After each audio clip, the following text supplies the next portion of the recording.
كان عايش من همه حزين. كان عايش من همه حزين. كان قافش على نفسه يوماتي. يسأل نفسه يقول أنا مين؟ يفرح؟ لأ. يحزن؟ عادي.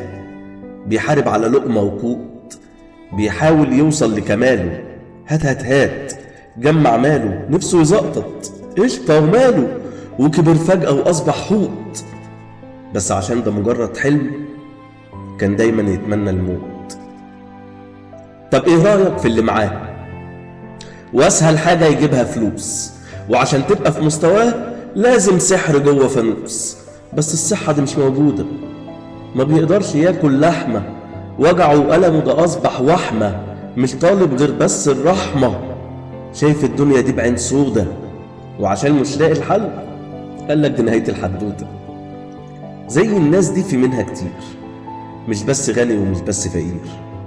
في اللي مات من جرح في حب، في اللي مات من فرحة قلب، واللي مات جواه إحساسه وبقى حجر وما عندوش قلب، واللي مزاجه مش في الموت، واللي كلامه من غير صوت، واللي يعيش ياما يموت.